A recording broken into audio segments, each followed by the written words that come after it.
يريد الله ليذهب عنكم الرجس أهل البيت ويطهركم تطهيرا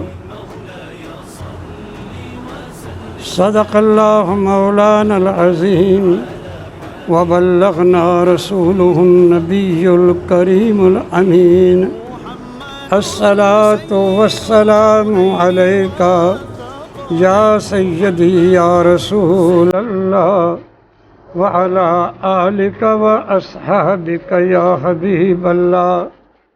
میرے دوستوں اور بزرگوں، میں نے آپ کے سامنے 22واں پارہ سورۃ احزاب ہے اور آیت نمبر 33 ہے، یہ تلاوت کرندہ شرف حاصل کیتا ہے۔ ترجمہ سنو۔ بے شک اللہ تعالی ارادہ فرماتا ہے کہ اہل بیت سے ہر قسم کی پلیدی کو دور کرے اور انہیں اس طرح پاک کرے جس طرح پاک کرنے کا حق ہے، خوب انہیں ستھرا فرمائے۔ اللہ تعالیٰ نے اہل بیت کو پاک فرما دیا ہر قسم کی نجس سے۔ نجس میں جو چیزیں آتی ہیں، گناہ ہے، شرک ہے، بت پرستی ہے، ہر قسم کے نجس سے۔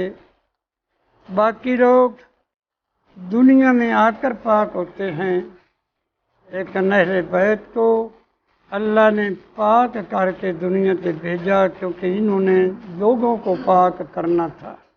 یہ جو ہر روز آپ آیت سنتے ہیں، یہی آیت پڑھتے ہیں، سارا گروہ یہی، لیکن اس کا جو شان نزول ہے وہ غلط بیان کرتے ہیں۔ یہ آیت پاک میرے آقا کے ازواج کے متعلق نازل ہوئی ہے، ام المومنین کے متعلق نازل ہوئی ہے۔ میرے آقا نبی کریم صلی اللہ علیہ وسلم اپنی زوجہ محترمہ ام المومنین ام سلمہ کے گھر تھے، وہاں یہ آیت نازل ہوئی۔ جب یہ آیت نازل ہوئی نا، میرے آقا کی 9 بیویاں زندہ تھیں۔ کتنیاں؟ 11 کو لاپ دیا نے، 2 پہلے فوت ہو چکی ہیں، 5 قریش خاندان دیا اور 4 غیر قریشی۔ یہ 9 بیویاں اس وقت زندہ تھیں۔ ان 9 کے حق میں یہ آیت نازل ہوئی ہے۔ قرآن پاک آپ پڑھ کے دیکھیں نا، پچھلے سپارے 21ویں کا پورا رکوع شروع ہوتا ہے، 22ویں کا پورا اگلا رکوع ہے، یہ سارا حضور کی بیویوں کے متعلق ہے۔ حضور کی، چونکہ ایک گروہ جو ہے ہمارا پیدا ہوا نیا، اس نے ہر کام شریعت کے خلاف کرنا ہے، بیویوں کو اہل بیت سے وہ نکال دیتے ہیں کہ بیویاں گھر میں نہیں، حالانکہ آیت ہی بیویوں کے گھر میں نازل ہوئی ہے۔ میرے بھائی بالکل سیدھا سادہ مسئلہ ہے۔ تھوڑے گھر اگر بیوی ہے، اسی پوچھنے ہیں تیرے گھر والے کجے نے، یہ پوچھ جو۔ پھر گھر بیوی آوے تو وہ گھر بنتا ہے، اہل بیت سے زندہ ہے۔ بیوی پہلو آمدی ہے یا دھی پہلو آمدی ہے؟ ہاں جی، 2 طرح پہلے آمدا ہے یا پہلے نانی آمدی ہے؟ نانی نو کڈ چھڈو تو دھی کدوں آوے؟ سیدھا جا مسئلہ ہے ہی نہیں، ان پڑھوں بھی پتہ ہے، لیکن چونکہ ایک گروہ ایسا ہے جس نے ہر کم قرآن دے خلاف کرنا ہے۔ دراصل یہ آیت ازواج مطہرات کے متعلق نازل ہوئی ہے اور ازواج مطہرات ہی اہل بیت ہے۔ بعد میں جب آیت نازل ہوئی نا، تو میرے آقا نبی کریم صلی اللہ علیہ وسلم نے حضرت مولا علی مشکل کشا کو بلایا، فاطمہ الزہرا کو بلایا، حسنین پاک کو بلایا اور اندر چادر کے رکھ دیا۔ اس چادر میں لے کر دعا کی، اللہم ہؤلاء اہل بیتی، اللہم ہؤلاء، یا اللہ یہ میرے اہل بیت ہیں، وخاصتی اور میرے خاص ہیں۔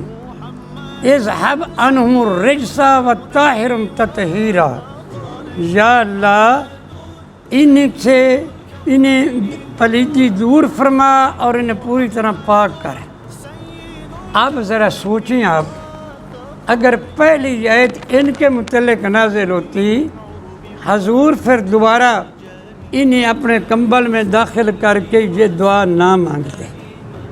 ہم اہل سنت و جماعت کا سچا عقیدہ، ہم ازواج کو بھی اہل بیت مانتے ہیں، کیونکہ قرآن نے ازواج کو اہل بیت فرمایا، اور نبی کریم صلی اللہ علیہ وسلم کی دعا سے انہیں بھی اہل بیت مانتے ہیں، جن کو حضور نے کمبل میں لے کر دعا فرمائے، اللہم ہؤلاء اہل بیتی و خاصتی، مولا یہ میرے اہل بیت ہیں اور میرے خاص ہیں، ان سے رجس کو دور فرما اور انہیں پوری طرح ستھرا کر۔